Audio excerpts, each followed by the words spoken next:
स्वागत है आपको इस नई वीडियो में। और आज आपको बताने वाला हूँ डीजल इंजन के कंपोनेंट्स के बारे में, या फिर आप कह सकते हैं कि आपकी कार की जो हुड है, डीजल कार की जो हुड है, उसके अंदर क्या क्या आपकी चीज़ें आती हैं, उसके अंडर द हुड आपको क्या क्या चीज़ें मिलती है, तो उसके बारे में तो चलिए शुरू करते हैं। अब सबसे पहले बात करें तो देखो, ये आपको यहाँ पर इंसुलेशन मिल जाती है। हर कार में नहीं मिलती है, लेकिन हाँ मैक्सिमम कार्स में आपको इंसुलेशन मिल जाती है। यहाँ पर ये जो आप ये देख रहे हैं, ये वॉशर फ्लूइड के लिए इसमें पाइप आया हुआ है जो नीचे से आता है, वो आपको बाद में बताऊँगा।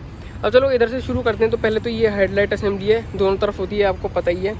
यहाँ पर जो भी वायर्स हैं सारे हेडलाइट के वायर्स हैं। ये जो होता है ये फ्यूज़ बॉक्स होता है, हर कार में होता है। और हर कार में दो तरफ होता है, एक यहाँ होता है और एक अंदर की तरफ भी होता है। तो यहाँ पे होता है। अब इसमें आपको ना एक्स्ट्रा फ्यूज़ भी मिल जाते हैं कि बाई चांस आपका अगर कोई फ्यूज़ ख़राब हो जाए एक आधा, तो उसमें 4-5 आपको एक्स्ट्रा फ्यूज़ मिल जाते हैं पिन के साथ, कि आप उसको निकाल के दूसरी जगह आप लगा सकें। ये आपका वॉशर फ्लूइड है, जिसमें जो आपकी विंडस्क्रीन पर वाटर आता है यहाँ से, वो इसी में से होते हैं। नीचे आप इसमें भर देंगे, यहाँ से होते हुए इधर से वो उसमें जो है विंडस्क्रीन पर चले जाता है। अब इसमें भी नीचे एक मोटर लगी होती है, जो इसका वाटर जो है मतलब पानी वो ऊपर तक फेंकती है। अब दूसरी चीज़ पर आते हैं, ऑटो आ गया था। तो अब दूसरी चीज़ पर आते हैं, तो वो है देखो ये चीज़ दोनों तरफ होती है, कि यहाँ मिलेगी आपको और यहाँ भी मिलेगी। ये होता है सस्पेंशन माउंटिंग, आप कह सकते हैं। जो सस्पेंशन आपकी कार में होता है ना, वो नीचे से यहीं पर लगा होता है, इधर ही वो लगा होता है। तो अब इसकी बात करते हैं। तो बैटरी है, देखो हर कार में होती है, बिना बैटरी के कोई कार ही नहीं होती। तो ये हो गई बैटरी आपकी। अब इसमें आते हैं, तो ये है आपकी कार का एयर इनटेक सिस्टम। अब डीजल और पेट्रोल में, ये डीजल और सीएनजी कार में यही फ़र्क आ जाता है। एयर इनटेक सिस्टम तो सब में होता है, लेकिन ये आप देखोगे ये एयर इनटेक सिस्टम जा रहा है टर्बो में। डीजल इंजन कार्स में, जो डीजल कार्स होती हैं, अब तो पेट्रोल भी आने लगी हैं वैसे, लेकिन अब मैक्सिमम कार्स जो डीजल होती हैं, हर डीजल कार में आपको टर्बो मिलता ही मिलता है। तो ये जो एयर होती है वो टर्बो में जाती है, जिसमें से वो इंजन में अपनी जो है एक्स्ट्रा एयर भेजता है, जिससे कि उसका इंटेक अच्छा हो सके और उसमें जो है बर्निंग, जिसे आप कह सकते हैं फ्यूल की बर्निंग, वो अच्छी हो सके। आपको पता ही, जब भी टर्बो चालू होता है तभी जाके डीजल इंजन है उसमें पावर आती है। या पेट्रोल में भी आपने देखा होगा, पेट्रोल टर्बो जो है वो आप चला के देखोगे, तो जैसे उसका टर्बो चालू होगा वैसे पेट्रोल इंजन में भी बहुत ज़्यादा ताकत सी आ जाती है। तो वो इसी की वजह से वो उसको एक्स्ट्रा फ्रेश एयर देता है बर्निंग के लिए। तो ये एक बहुत इंपॉर्टेंट कॉम्पोनेंट है टर्बो जो होता है, जिस भी कार में लगा होता है उसके लिए, उसकी परफॉर्मेंस अच्छी करने के लिए। अब ये डीजल है, डीजल इंजन है, आपको पता ही है। डीजल इंजन जो होते हैं पेट्रोल इंजन से बहुत ज़्यादा बल्की होते हैं, बहुत ज़्यादा भारी होते हैं, देखने में बहुत ज़्यादा मतलब ऐसे कंजेस्टेड से होते हैं, ठीक है। और आपको एक चीज़ बताता हूँ, ये जो आपको चीज़ दिख रही है ये ABS यूनिट है। इससे पहले मैं आपको बताता हूँ, ये जो चीज़ है ये मास्टर सिलेंडर होता है आपका। और ये नीचे जो आपको लगा हुआ है ब्लैक कलर की आप डिस्क सी देख रहे हैं, वो वाली चीज़, वो होता है ब्रेक बूस्टर। ये फ्लूइड जो होता है वहाँ पर होता है, वहाँ से जो है इसमें भी ऑयल भरा होता है, ब्रेक ऑयल जिसे कहते हैं। वहाँ पर ये जो वायर्स निकल रहे होते हैं, ये निकल रहे होते हैं यहाँ से जाके आपके ABS यूनिट में जाते हैं। अगर आपकी कार में ABS यूनिट है तो वहाँ से वायर्स निकलते हैं, तब जाके चारों जो है आपकी व्हील्स में ब्रेक की पावर्स देते हैं। तो ये सारा सिस्टम भी चलता है वैक्यूम से, जो कि इंजन से जनरेट होता है। तभी जब आपका इंजन बंद हो जाए तो आपके ब्रेक भी काम करने बंद हो जाते हैं। अगली चीज़ पे आते हैं, तो ये है कूलेंट। कई आपने कारों में देखा हो कूलेंट यहाँ पर होता है, लेकिन इसमें यहाँ पर है। इसमें भी लिखा है do not open when hot, ठीक है। और कई कार्स में देखा होगा कि वो ग्रीन कलर का होता है, लेकिन इसमें आप देखो ऑरेंज जूस जैसा लग रहा है। तो खैर वो एक अलग चीज़ है, कलर से कुछ नहीं, लेकिन हाँ ये कूलेंट है, ठीक है।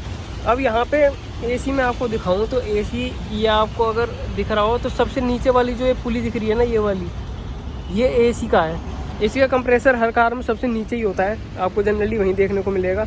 और इसमें क्या सिस्टम होता है कि ये तब तक चालू नहीं होता, तब तक आपका इंजन चालू नहीं होता, क्योंकि इसको जो पुली है उसको पावर ही तब मिलेगी जब आपका इंजन की पुली चलेगी।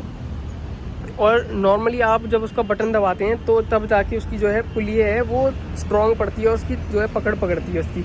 वरना नॉर्मली आप देखेंगे, आप इंजन जैसे बंद करके रखेंगे तो पुली तो उसकी भी चलती रहेगी, लेकिन जो उसके अंदर का चक्का है ना वो नहीं घूमेगा।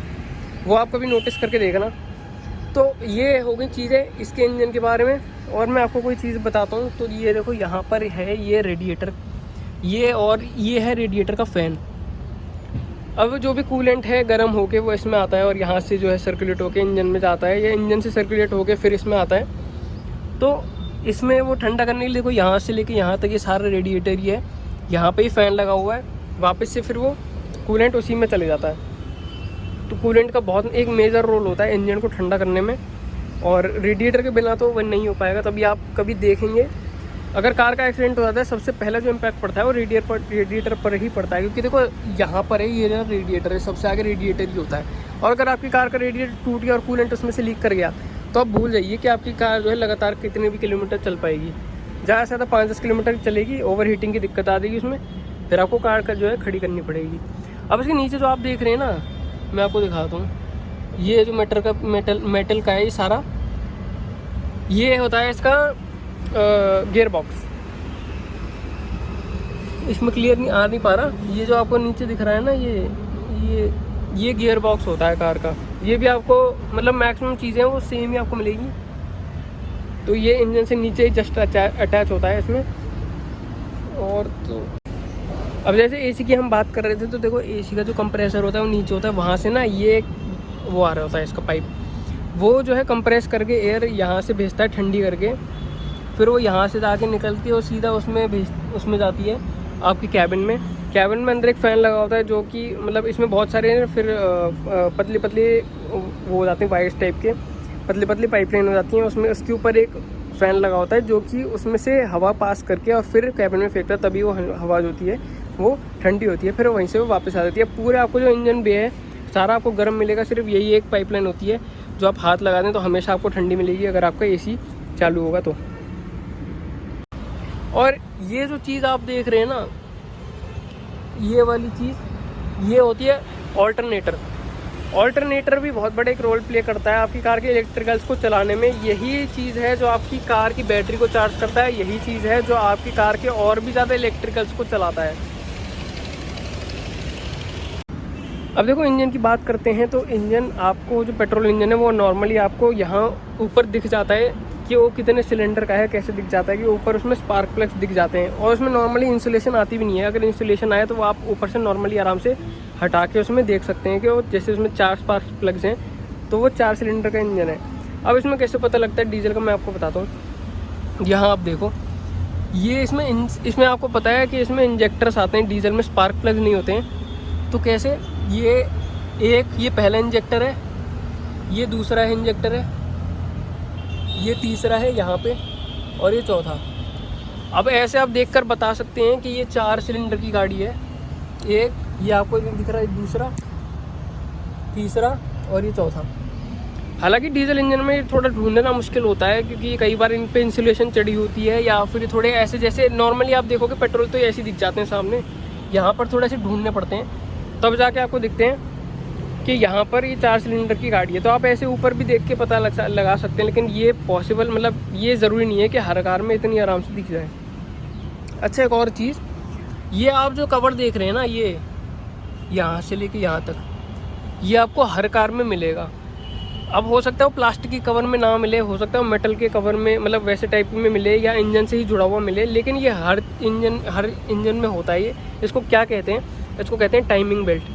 टाइमिंग बेल्ट क्या होती है, जो आपका जब इंजन चलता है तो उसमें वॉल्व कब खुलने हैं, कब जो है फायर करनी है, कब दूसरे वॉल्व खुलने हैं, जो आपके एग्जॉस्ट वॉल्व हैं वो कब खुलने हैं, तो वो सारी जो चीज़ें होती हैं वो टाइमिंग बेल्ट से सेट होती हैं। तो ये टाइमिंग बेल्ट होती है ना, बहुत बड़ा रोल प्ले करती है आपका इंजन चलाने में।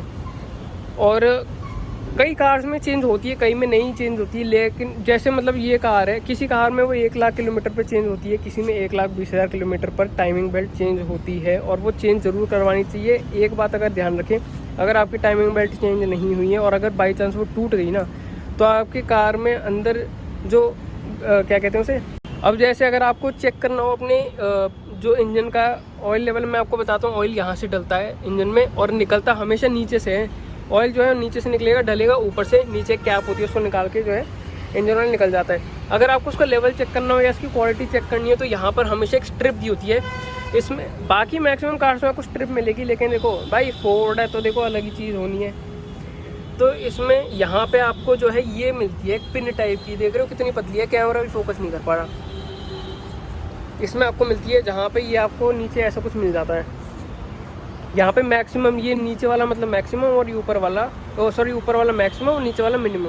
हमेशा ध्यान रखना कि कभी भी है अपने जो इंजन ऑयल है ना, उसको मिनिमम से मत जान देना नीचे, और मैक्सिमम से कभी ना ऊपर। क्योंकि वो हमेशा इंजन के लिए जो है बहुत ज़्यादा दिक्कत कर सकता है। तो हमेशा उसी लेवल मिनिमम मैक्सिमम के बीच में रहे तो उतना ही अच्छा है। और अगर आपको लग रहा है कि वो बहुत ज़्यादा गंदा हो रहा है, बहुत ज़्यादा काला वाला पड़ रहा है, तो उससे टाइम टू टाइम चेंज करा ले।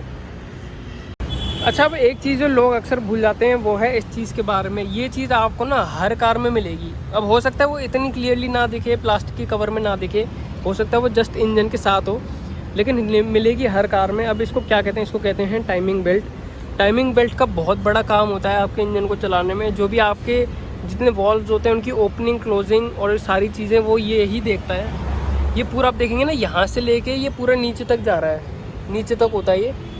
टाइमिंग बेल्ट होती है, हर कार की चेंज होती है हर किलोमीटर, मतलब हर कार की नहीं होती लेकिन मैक्सिमम कार्स की चेंज होती है 1 लाख किलोमीटर पे या 1,20,000 किलोमीटर पे।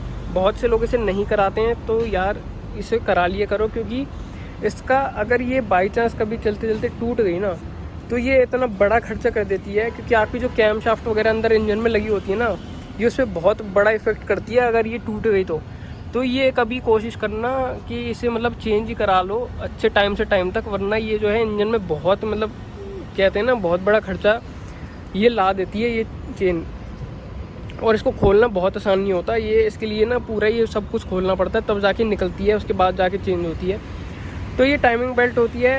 अब आप अपने मैकेनिक के पास जाएंगे तो वो आपको और अच्छे से समझा देंगे इस चीज़ के बारे में। लेकिन आप ये ज़रूर ध्यान रखें, अगर आप अपनी कार की सर्विस कहीं से कराते हैं बाहर से, देखो कंपनी वाले तो हमेशा ध्यान रखते हैं, लेकिन आप अगर बाहर से कहीं करा रहे हैं तो हमेशा ध्यान रखें, अपने मैकेनिक से पूछ लें या सर्विस सेंटर पे पूछ लें कि आपकी सर्विस जो टाइमिंग बेल्ट है वो कितने किलोमीटर बाद चेंज होनी है, और जितने किलोमीटर बाद होनी है उसे चेंज करा लें अगर आपको अपने इंजन पे आ रहा है तो। वीडियो देखने के लिए आपको धन्यवाद। मिलता है आपसे अगली वीडियो में, तब तक अपना ध्यान रखें, सुरक्षित रहें। Thank you so much.